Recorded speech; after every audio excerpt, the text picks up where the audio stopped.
लगातार खबरों से अपडेट रहने के लिए द न्यूज प्लैनेट समाचार गृह को सब्सक्राइब करें और लेटेस्ट खबरों के लिए बेल आइकन को प्रेस। नमस्कार बंधु, मनोज चतुर्वेदी शास्त्री आज बड़ी जलीकटी सुनाऊंगा।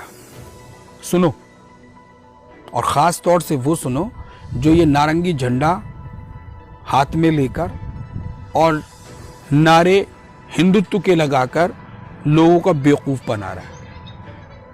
मैं उन लोगों की बात नहीं कर रहा हूं जो वास्तव में सनातन धर्म के रक्षक हैं, जो सनातन धर्म की बात करते हैं, जो हिंदुओं का सपोर्ट करते हैं, जो सही मायने में अपने धर्म के प्रति वास्तव में जो लोग समर्पित हैं। मैं उनकी नहीं बात कर रहा हूं, मैं बात कर रहा हूं झूठे मक्कारों की जो सिर्फ चोला पहन के घूम रहे हैं और रात दिन वो समाज में आग लगाने को तैयार बैठे रहते हैं। मैं उनकी बात कर रहा हूं। एक परिवार जो हिंदू परिवार है, जो 15 दिन से नमक की रोटियां ही खा रहा था और उसके अलावा उनके पास बेचारों के कुछ नहीं था, अपने बच्चों को दूध में पानी मिलाकर वो दे रहे थे।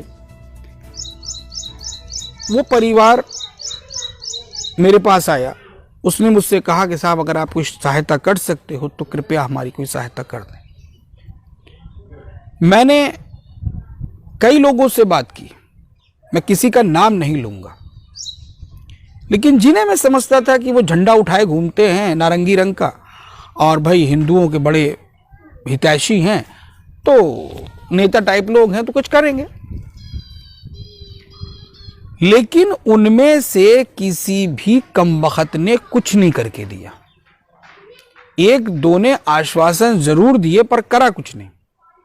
आखिर में झल्लाकर मैंने अपने एक मुस्लिम डॉक्टर जो मेरे दोस्त भी हैं उन्हें फ़ोन किया, उनसे कहा कि भाई ऐसे ऐसे एक परिवार है और इनको रोज़गार चाहिए, इन्हें खैरात नहीं चाहिए, अगर कुछ दे सकते हो, कोई रोज़गार इनको दे सकते हो तो प्लीज़ इनको दे दो।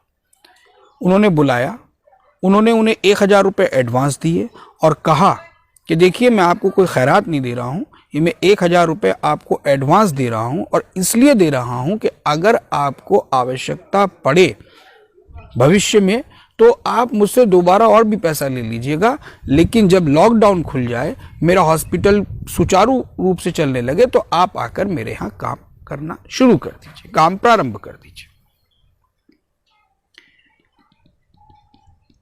तो ना तो उन्होंने उन्हें कोई खैरात करी, ना कोई ज़कात करी।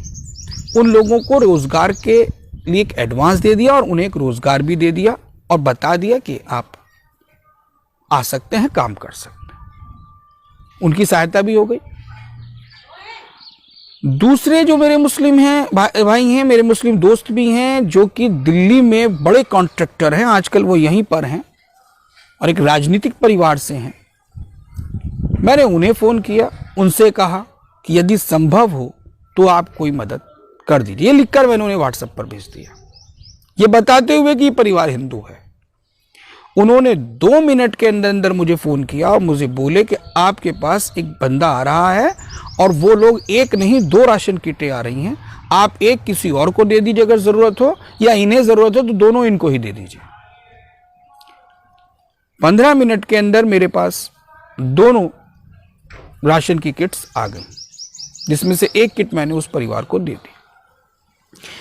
तीसरे मुस्लिम डॉक्टर हैं, उनके बच्चे को एक तकलीफ थी। मैंने उनसे कहा कि भाई इस तरीके से इस बच्चे को एक छोटी सी तकलीफ है, अगर आप इसका थोड़ा सा कुछ इलाज कर दें तो। उस बेचारे ने इलाज भी किया, 1 5 का सिक्का नहीं लिया, दवाई अपनी तरफ से दे दी और ये कहते हुए भेज दिया कि आपको शास्त्री जी ने भेजा, हम पैसे शास्त्री जी से ले लेंगे। हालांकि पैसे तो उसने मुझसे भी नहीं लिए। यह है बड़प्पन। ये मैं कोई कहानी नहीं सुना रहा हूं, ये कोई काल्पनिक कथा नहीं बता रहा हूं, ये वो बता रहा हूं जो सच्चाई है, जो सच्ची स्टोरी है, इसी चांदपुर में घटित हुई है और अभी ज्यादा समय घटित नहीं हुआ।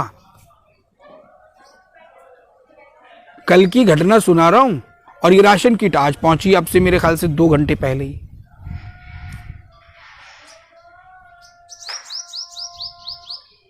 इसलिए बता रहा हूं कि खाली ये झंडे घुमाने से कुछ नहीं होगा, खाली पैबंद हिंदुत्व का लगाने से कुछ नहीं होगा।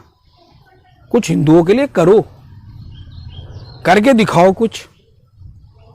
ये जो मीडियम क्लास का हिंदू है ना, इसका ज्यादा मरण हो रहा है। इससे कोई पूछने आता नहीं और ये किसी को बता नहीं पाता, और जिसको बताता है वो सुनता नहीं। यार कुछ तो शर्म कर लो, कम से कम इतना तो ध्यान दे लो कि कम तुम्हारा कोई भाई, कोई हिंदू भाई घर में कहीं भूखा प्यासा तो नहीं बैठा, उससे पूछ तो लो। वोट मांगने तो बहुत जल्दी घर घर पहुंच जाओगे। मैं तो वैसे ही बदनाम हूं, साफ बोलने में बदनाम हूं, कोई फर्क नहीं पड़ता है। हिंदू पे के चक्कर में नहीं पड़ता, ना हिंदू ना मुसलमान। तो मुसलमानों को भी ऐसे ही कह देता हूं जैसे तुम्हें कह रहा हूं, तो कोई फर्क नहीं पड़ता। लेकिन आज मुस्लिम 2-3 मुस्लिमों ने ये बता दिया कि आज भी इंसानियत, मानवता जिंदा है। हर काम राजनीतिक वोट बैंक से नहीं होता। बस इतना ही तमाचा काफी है।